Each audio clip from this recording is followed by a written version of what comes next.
Hi అండి అందరికీ. ఈరోజు ఎంతో రుచికరమైన మరియు ఆరోగ్యకరమైన మునగాకు పచ్చడి చూపించబోతున్నాను. ముందుగా మునగాకు వాష్ చేసుకోవాలండి. ఈ విధంగా మనం తీసుకున్న మునగాకుకి 1 స్పూన్ ధనియాలు, 1 స్పూన్ పచ్చిశనగపప్పు, 1 స్పూన్ మినపప్పు, 1 స్పూన్ పల్లీలు వేయించుకోవాలండి. ఇలాగా దోరగా వేయించుకున్న తర్వాత లాస్ట్కి నువ్వులను జీలకర్ర వేసి వేయించుకోవాలి. తర్వాత ఎండుమిర్చి తగినంత ఒక 5-6 వేసుకున్నానండి నేనైతే.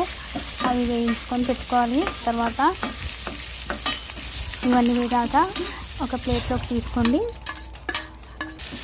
అదే ప్యాన్లో మునగాకు అలా కొంచెం వేయించుకోవాలండి. ఎక్కువ వేయించుకోవద్దు, కొద్దిగా ఒక హాఫ్ మినిట్ వేయించుకోవాలి. తర్వాత 3-4 టమాటాలు తీసుకోవాలి. తీసుకున్న తర్వాత ముక్కలుగా కోసుకొని అదే ప్యాన్లో మగ్గించుకోవాలి.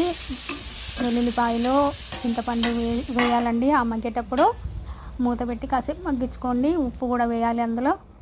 ఈ లోపల వేయించిన దినుసులన్నీ మిక్సీ గ్రైండర్ కొట్టుకోవాలి, పొడి చేసుకోవాలి. పొడి చేసుకునే దాంట్లో ఈ వేయించుకున్న మునగాకు కూడా పొడి చేసుకోవాలి. తర్వాత టమాటాలు మగ్గిన తర్వాత చల్లగా అయిన తర్వాత అదే పొడిలో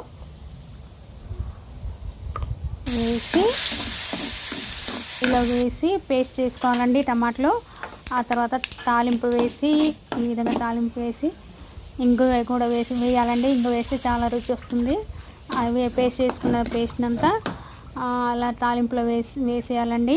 కొంచెం పైకి తర్వాత పచ్చి ఉల్లిపాయలు సన్నగా కోసుకొని వేసుకుంటే చాలా రుచిగా ఉంటుందండి. తర్వాత సర్వింగ్ బౌల్లోకి తీసుకున్న తర్వాత గార్నిషింగ్ ఉల్లిగడ్డలు, ఉల్లిపాయలు సన్నగా కోసుకొని వేసుకోవాలి. అంతేనండి, మునగాకు పచ్చడి రెడీ. Thanks for watching.